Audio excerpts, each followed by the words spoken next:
Good evening. The biggest murder inquiries in Wales and Scotland. Crimes caught on camera and faces people are going to find familiar. But we start by going back.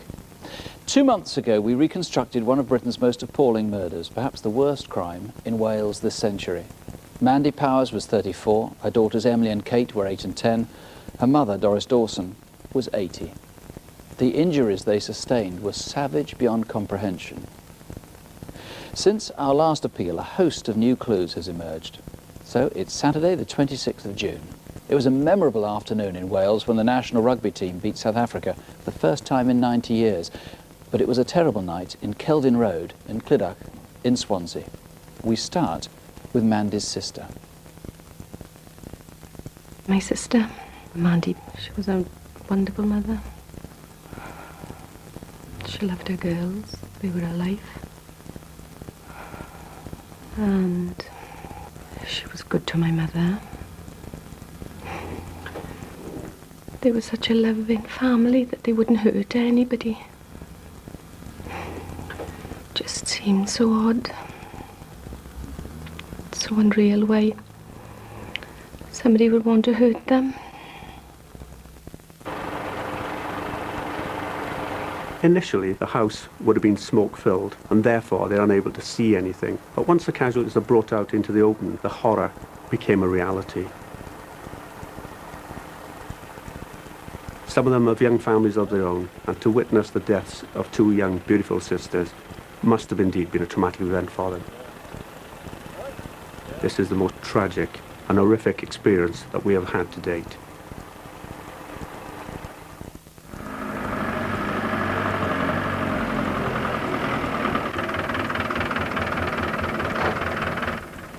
How much do I owe you? £2.50, thank you. Mandy and the children got home late that night. Mandy had been babysitting for her cousin and a nearby estate. At midnight, the crucial new witness, the cab driver, was called to the Three Compasses in Clydach. Taxi for Mark!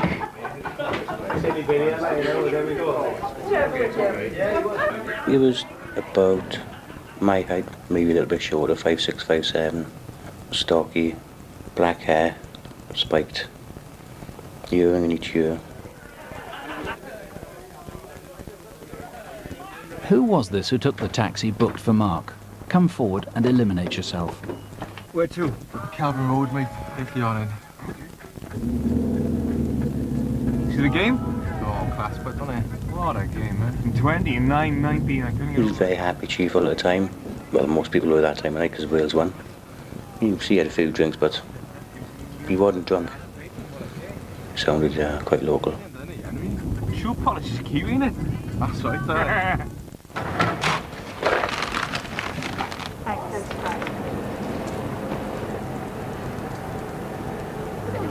June, can you mind the front a minute? I'm just going to call a cab.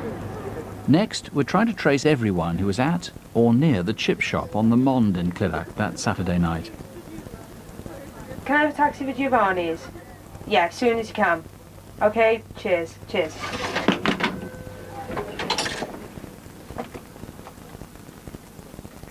And who was the girl in the white puffer jacket who used the phone at 1:15? She won't know it, but she's a very important witness. This is less than 100 yards from Mandy's house. It's 1:30, mate. No worries, bud. Cheers, man. Catch you, yeah? Okay, take care. Hello, 16. Have you still got a passenger? Yeah, 16, free now, Lil. Go ahead. It's picking up a lady from Giovanni's tip shop on the Mond. Going to Penedrae. Yeah, okay, got that. On my way.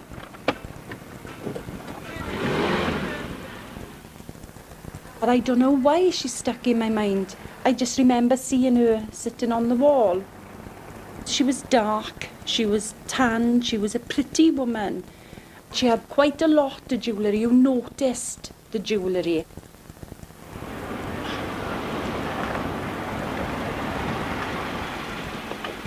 Excuse me, do you mind if I take this one? I'm in a real rush. Sorry, love, I've been working all night. I'm off home. Is this taxi for me? I don't know, I was just told to come and do a pickup at the chippy. Penedrae.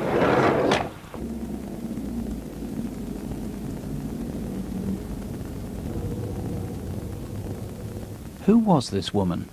Again, she's crucial to the inquiry. A few minutes later, the cab got back to the Monde. A taxi, love? She was about 5'5", black wavy hair, quite conservatively dressed, nice smartly dressed, petite. Where to? Kelvin Road. You see the rugby then? Huh? 29-19, 10 points on the South Africans. I tried to have a conversation, she just totally blanked me. Strange, because normally get 1 or 2 words out of people, but nothing at all. Not into rugby? She was sitting there with her hands on her lap, with her head down, as if she was in a world of her own.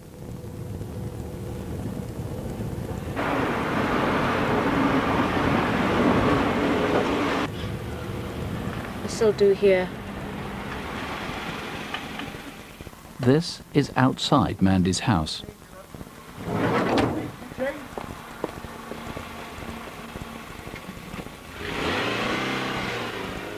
This is the key person that needs to be identified. But there are still others who may be witnesses too. The couple walking down Gethllionan Road at about 2:30.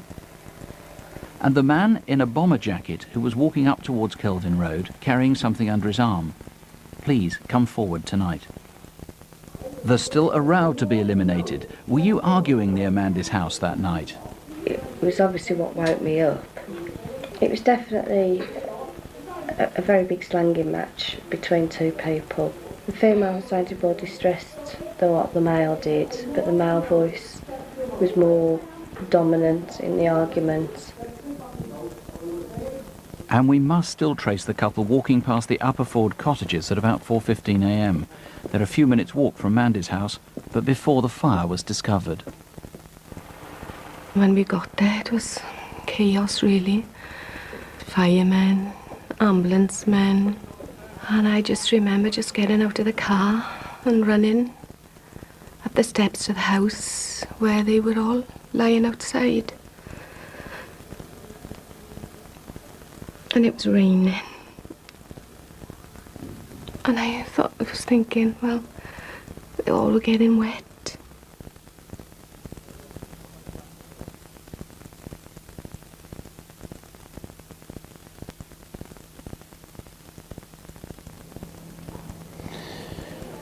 Martin, plainly the woman dropped by the taxi is the person you have to eliminate above all. You've just got to find her. Now the fact is she hasn't gone to any of the neighbouring houses, so presumably she went into number 9. If so, she's going to be very frightened about coming forward. She's going to be into this up to her neck. Well, she shouldn't be frightened. If she had no part to play in this murder, she should come forward and contact us. It's as simple as that, really.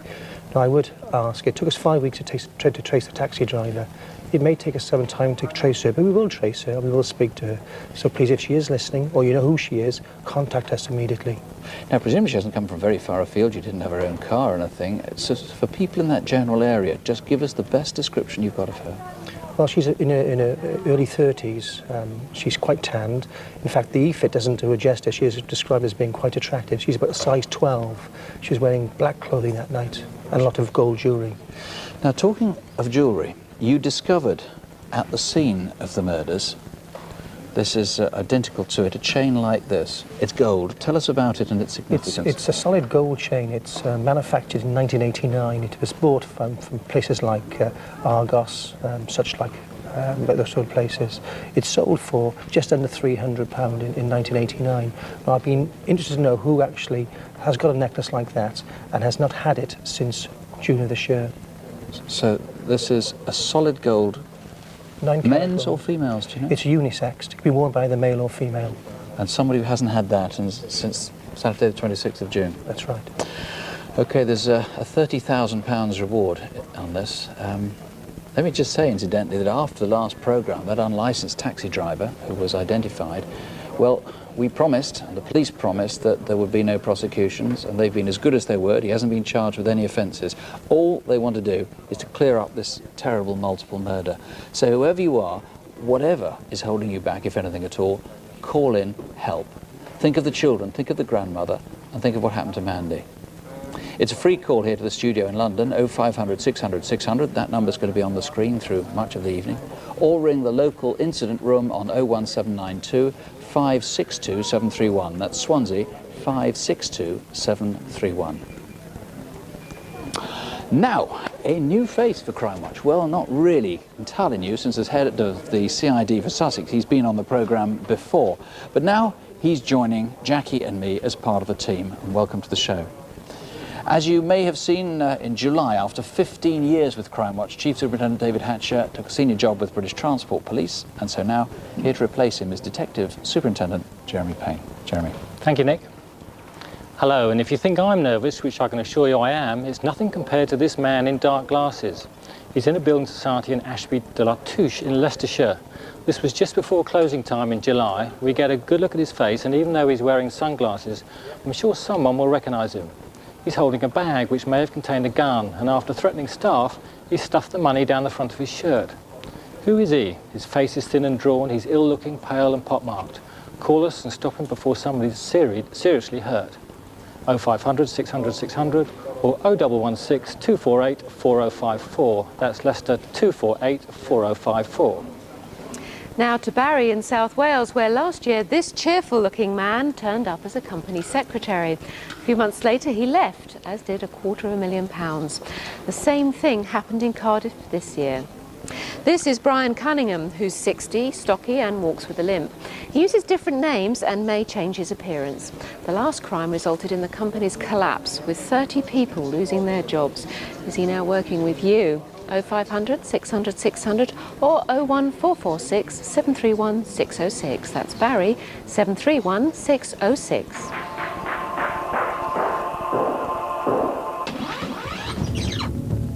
Trevor Ernest Cause, described by police as Britain's cruelest conman, was last week convicted and sentenced for what a judge called extremely callous and grave offences. For at least 15 years, Trevor Cause had befriended elderly widows, telling them he'd known their husbands. Then he robbed them of their life savings. After our Crime Watch appeal last October, a video of the reconstruction was circulated round police stations, and in June this year, an officer who'd seen the tape spotted Trevor Cause standing at a bus stop in South London. He's been sentenced to 8 years for 73 offences, and detectives on the inquiry called Operation Keeper think there are many more victims yet to come forward.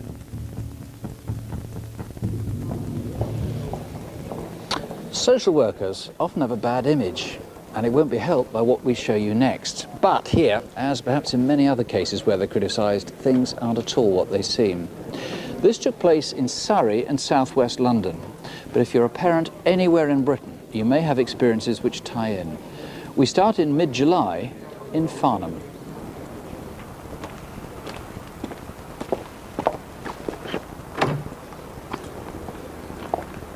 Yeah, the girls are just having a little sleep, so I'm going to watch some telly. Look, Mum, I better go. There's someone at the door. Yeah, bye.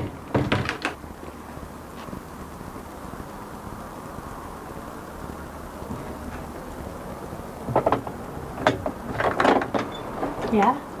We're here to see Miss Warren. Yeah, that's me. What's the problem? They had their social worker cards and they just looked normal people, so I thought they were social workers. Can we come in? Well, what's it about? Well, listen, can we come in? Okay, then.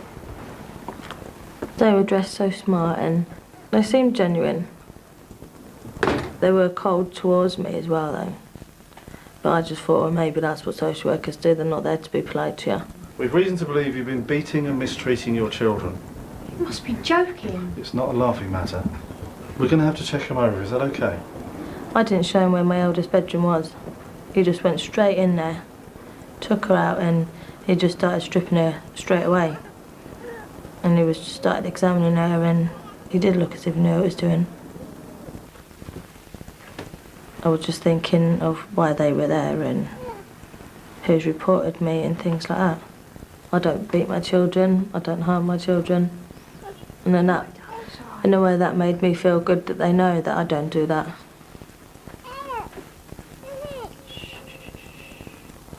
I wanted to stop him as soon as he started taking their clothes off. I wanted to stop him all the time. I didn't want him to do any of it, but I didn't know what social workers do. And I just want them to be out of my house. Look, that's it. You can see I don't hurt my kids. Okay. We can see they're okay, but we will be keeping a close eye on you.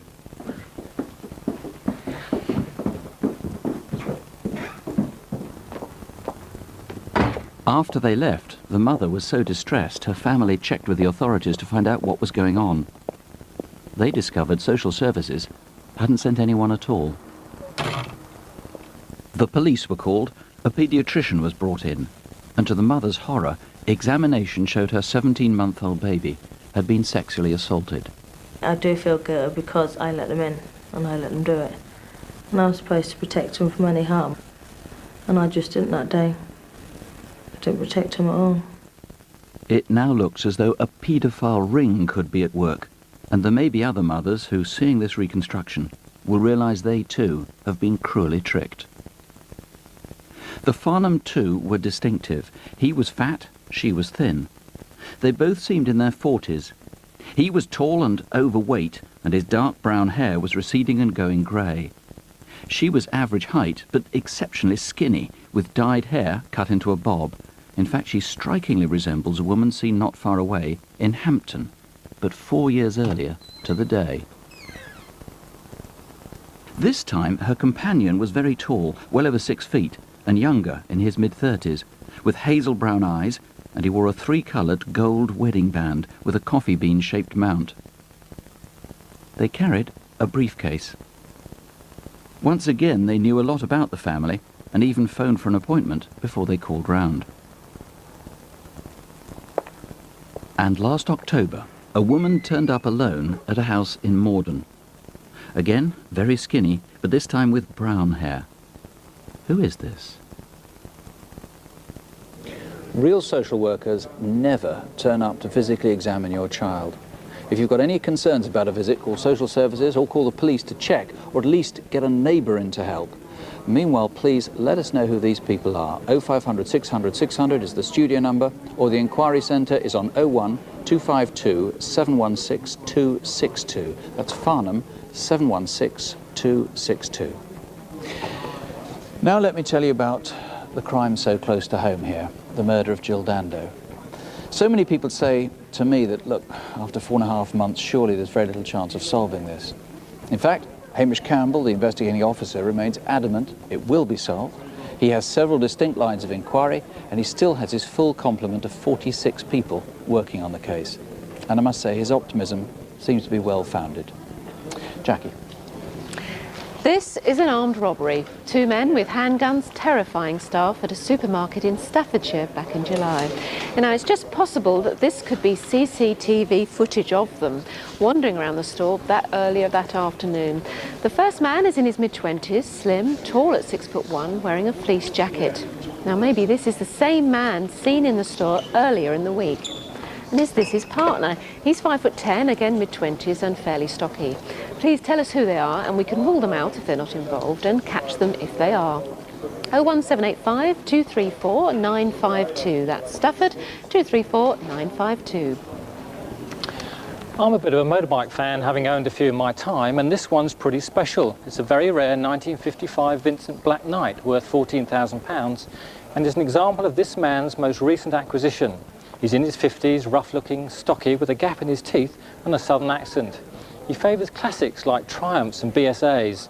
He visits owners' houses, examines the bikes, and then suddenly drives off. And he's done it at least half a dozen times in the north of England. If you've seen someone with a bike like this, or someone tries to sell you one, we need to know. 01388 762 011. That's Crook 762 011.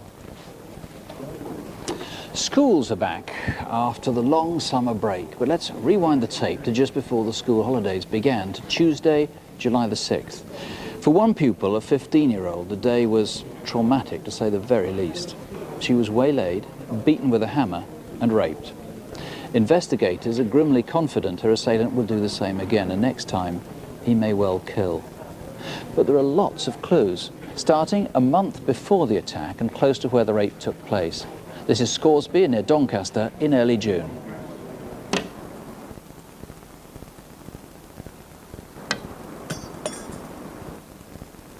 I was awoke from my sleep at about 3:30 in the morning with a clattering up at the window. And my first thought was, oh my God, there must be something wrong with family. Someone's trying to get in touch with me, get hold of me. I'd got no telephone, so I got out of bed to look out of the window expecting to see something. Nothing there. But next to my house is a building site. So my thought was, somebody's messing about on there. And once again, it happened again. I was getting quite frightened by this time, and then I realised whoever it was that was out there had seen me look out, and they were obviously watching me. By then, I was absolutely petrified.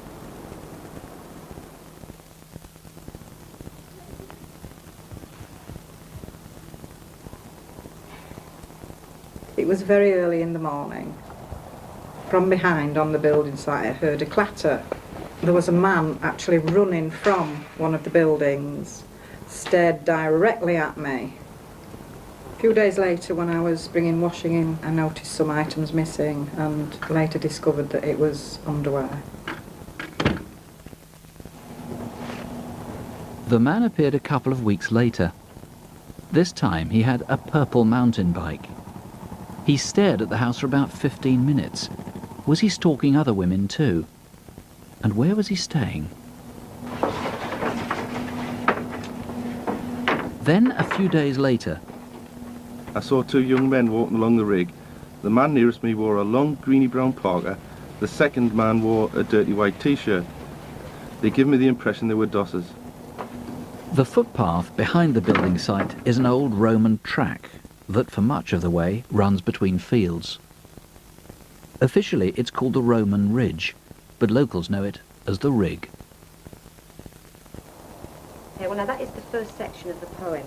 So what I'd like you to do is to look at that section and then in your books write down a title for that section. Okay, wait a minute. One final question before you go, please. Write it down. Why do they leave their position? All right then, thanks very much, and I'll see you tomorrow.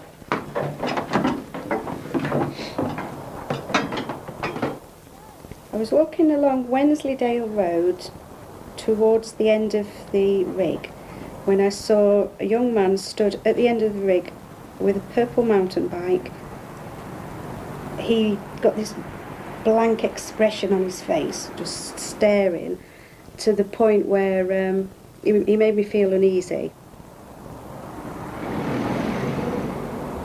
Just signed out. Said I had a doctor's appointment. Yeah, right. Well, I have got a bit of a tummy ache. There was still another lesson that afternoon, maths, but both girls skipped it, separately heading home.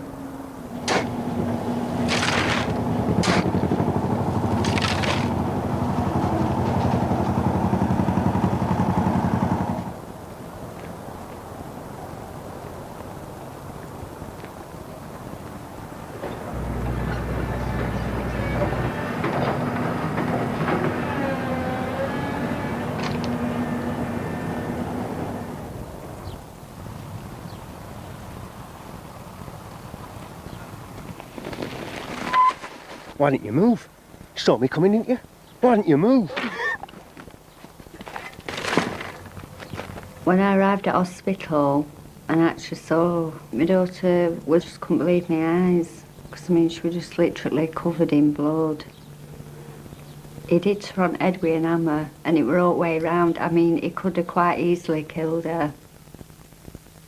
The attacker seemed weather-beaten, in his mid-20s and small to medium height. He was thin, with a local Yorkshire accent. He had short, dark, scruffy hair with a goatee beard and stubble. He had a dark, zip-up top with stripes on the sleeve, and he wore distinctive Fila trainers.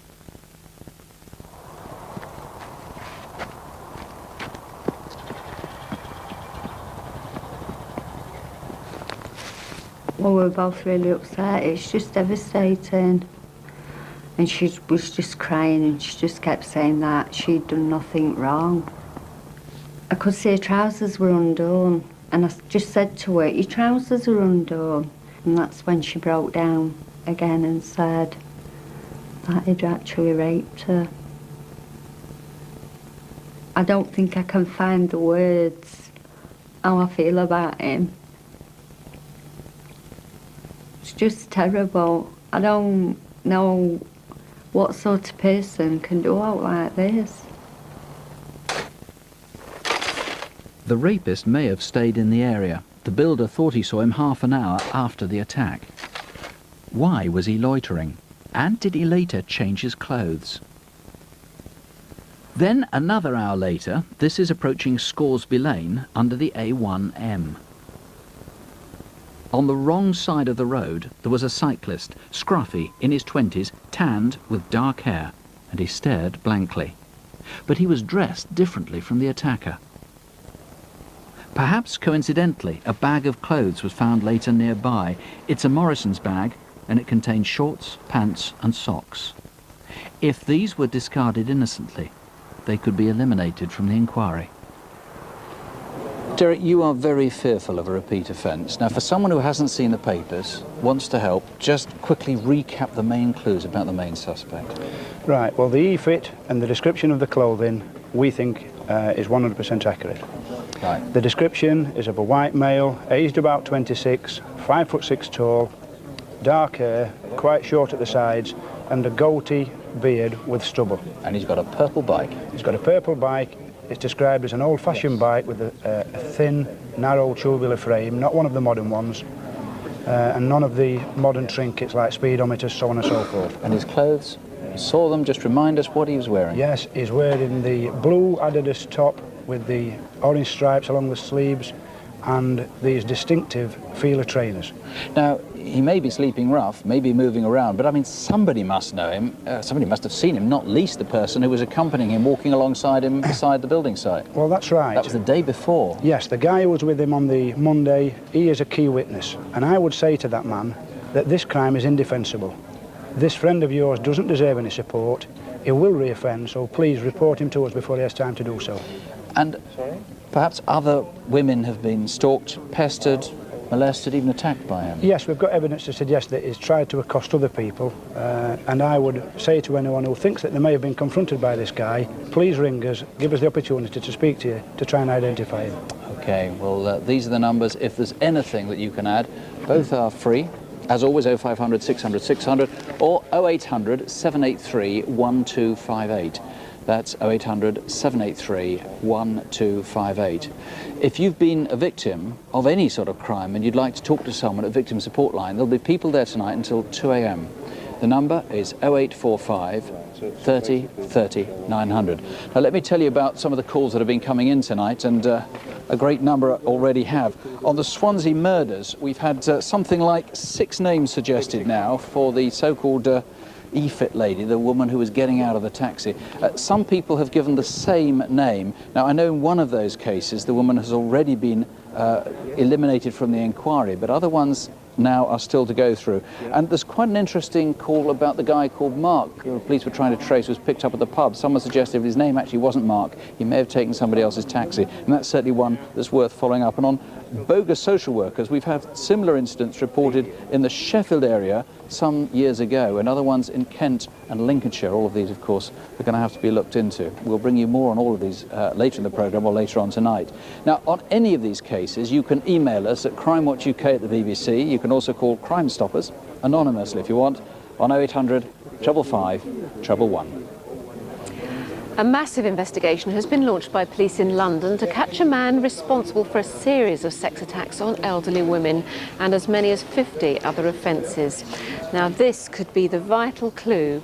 A gold Victorian pocket watch, probably made by jewellers called J.F. Benson back in 1880.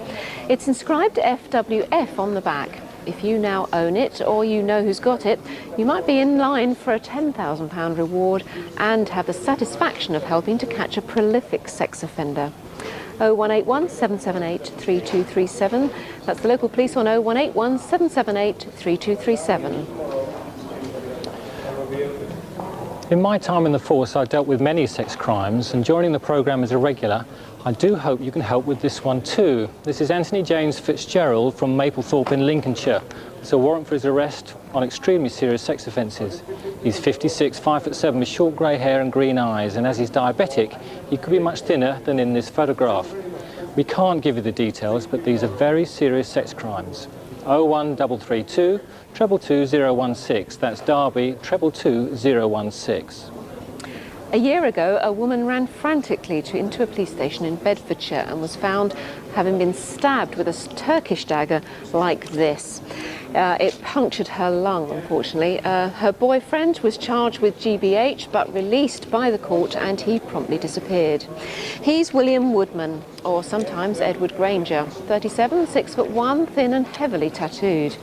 Now, he could be living in isolated areas in a caravan almost anywhere in the UK, and he often works as a gardener. 01234 275 296. That's Bedford 275 296. Or on any of these cases, please do call us here in the studio on 0500 600 600. Now to Paisley near Glasgow. It's almost a cliche, a girl walking home from a nightclub in the early hours and being attacked. But what happened to Laura Donnelly is truly exceptional and singularly disturbing. For a start, she wasn't just harassed or molested, she was sexually assaulted and murdered.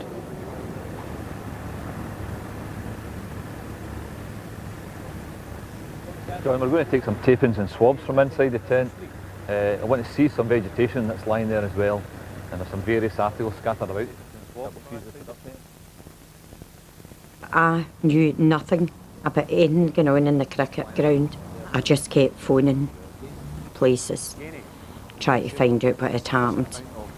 And they were going, we haven't got any information to give you about your daughter. And then the CID came. They said, I'm sorry to tell you, but there's been a young girl's body discovered in the cricket ground. We believe that there's a possibility it's your daughter. And I knew then. Laura was 22. She'd been going out with the same boy, Gary, since she was 16. In 2 weeks, they were going to announce their engagement. How you doing? Fine, how are you? Mwah. Come in, I'll close up now. The two of them were almost inseparable, and on Friday nights they'd often go out to the movies. But this night, Laura had been invited to celebrate a girlfriend's birthday. So when was her birthday? Oh, it was yesterday, so I think we're just going to go for a few drinks tonight. And then we're on the high street and we met Raylene, so she's coming out as well. Oh, Raylene, where Yeah. are you going? I don't know. I think we're just going to go for a few drinks to the Hog's Head or a Neil's or something like that.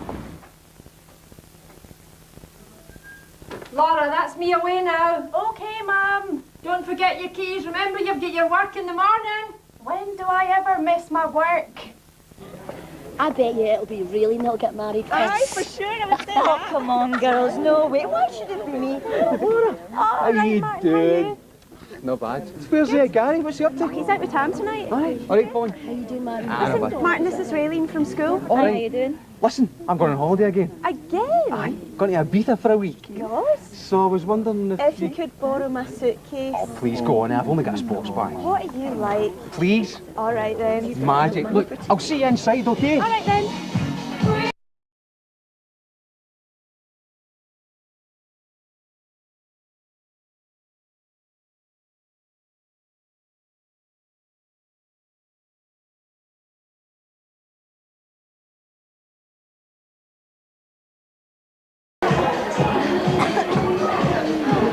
Look, girls, I'm really tired. I reckon I'm ready to go home. Right, well listen, I think I'll just stay a wee bit longer. Martin just lives around the corner from me, so I can just get a Do you want us cab to with stay him. on a bit? Aye. No, it's all right, No, you just we'll, go. no, we'll stay. I don't mind, No, it's all right, I'll be fine. I'll get a cab back with him. Are you sure? Aye, it's not a problem. Have you got enough money?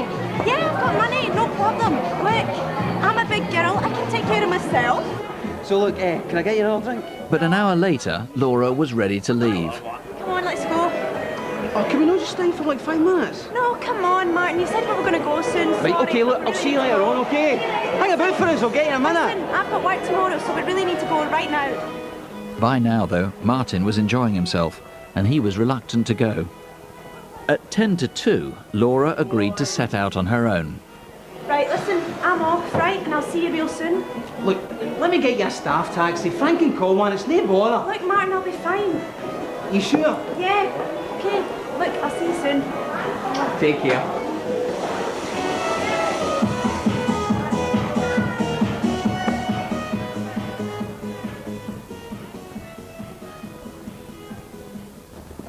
Laura's death has created huge publicity throughout Scotland, but there are still many potential witnesses. Did you see her walking down Maxwelton Street? Did you notice the bus that slowed for her? Though now very close to her home, she decided not to take it. Did you see the couple arguing at the junction of Coursebar Road, just by the cricket ground? Do you know who was in the hospital car park that leads from the Royal Alexandra towards Coursebar Road?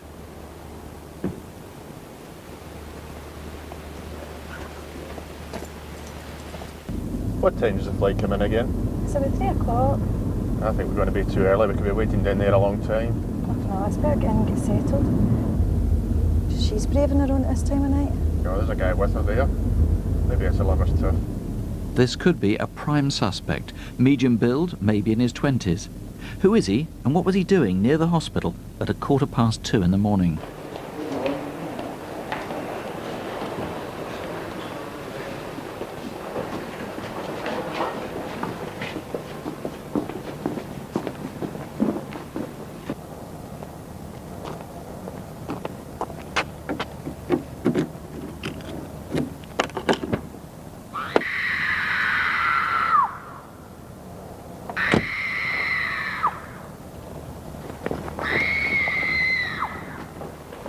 Excuse me, there's a woman outside screaming. Sorry?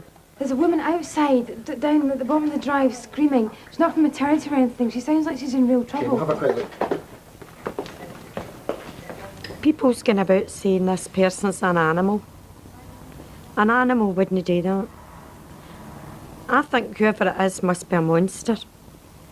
Because she was tiny. And if he was face to face with her, he must be a monster. What was it? Did you see anything? I never saw a thing. I never saw a thing at all. It sounded awful. It really scared me. Well, obviously, given the circumstances, I'm going to get the night shift inspector out. Okay? But thanks very much for anything. Okay, that's lovely for letting us know. Thanks, cheers. Police didn't find anything, but next morning, the groundsman did.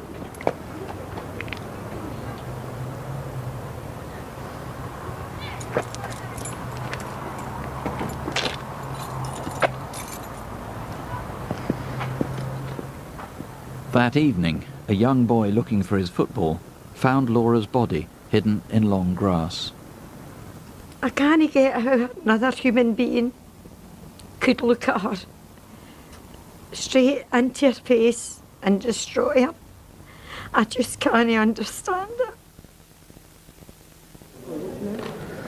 Tom, Laura was just a lovely girl, everybody says so, just desperately, desperately unlucky. Yeah.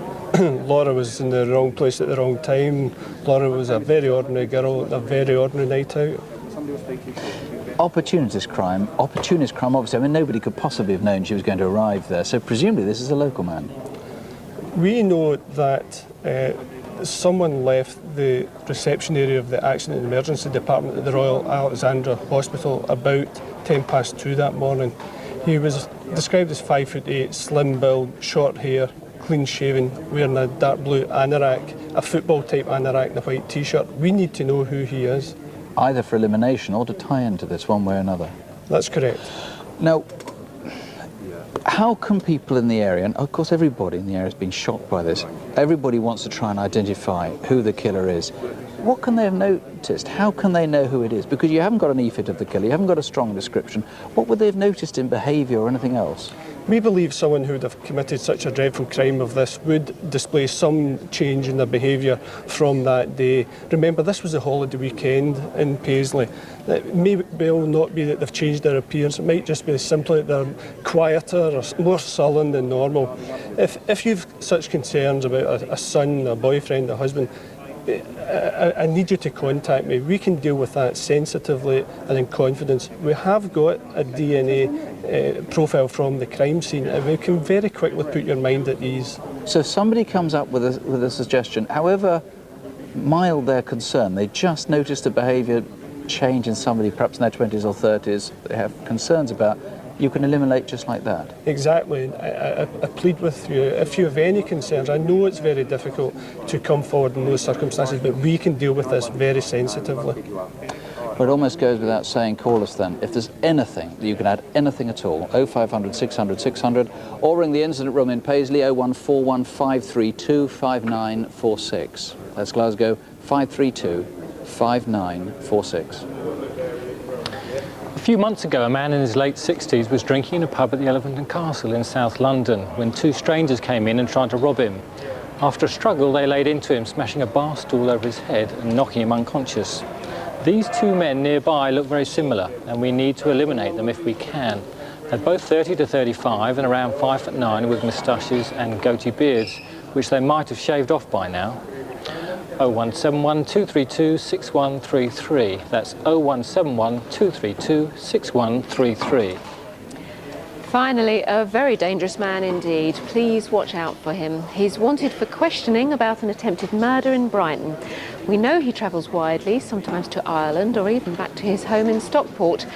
A month ago, a man of his description attacked a woman in her home, beat her unconscious, sexually assaulted her and tried to strangle her.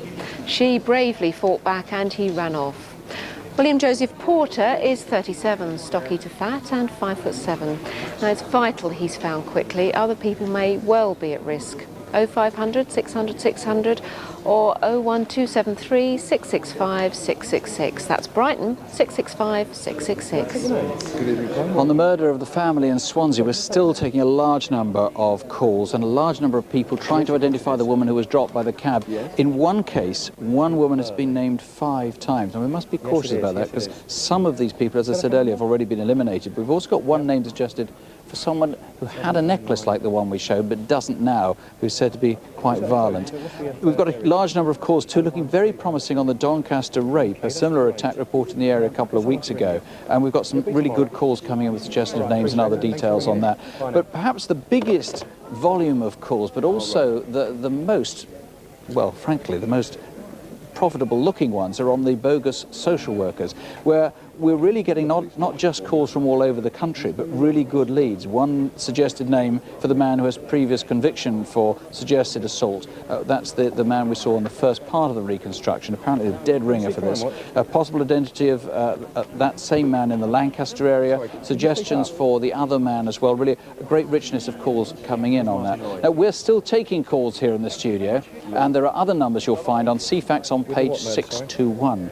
I'll tell you more about these calls coming in on Crime Watch Update tonight, which is at 10 to midnight. If you're not in bed by then, do come back and see how things are getting on. If it is bedtime, rest assured by the look of what's coming in tonight, we're on the way to cracking several of these crimes. So don't have nightmares, do sleep well. Good night.